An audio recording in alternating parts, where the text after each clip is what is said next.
अभी आप सुन रहे हैं JBI म्यूजिक की शानदार प्रस्तुति।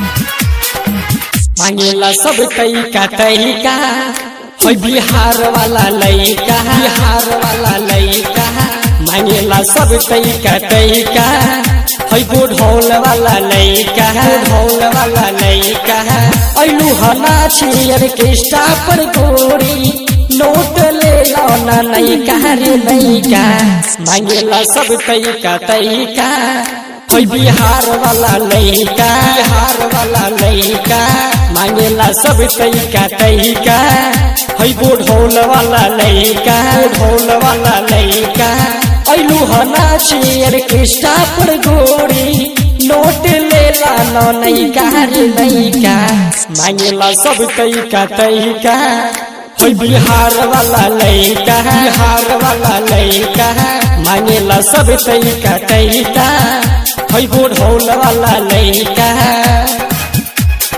डीजे मनीष रक्सौल, मनीष रक्सौल,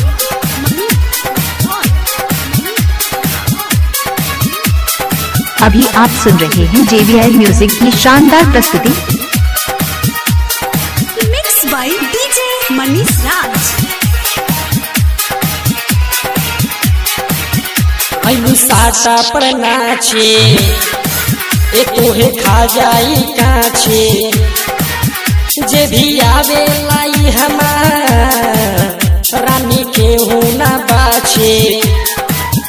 अलू साटा पर नाचे तोहे खा जाई काछे जे भी आवे लाई हमार रानी के हो ना बाछे, हो ना बाछे तोहर जवानी सुनाई रानी भैले रे सनमाइका मांगेला सब तरीका तरीका बिहार वाला लइका, बिहार वाला लइका मांगेला सब तरीका तरीका ढोल वाला लइका।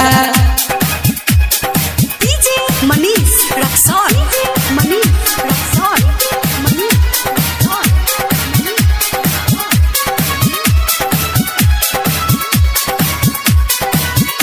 म्यूजिक डायरेक्टर चित्रंजन दिलदार।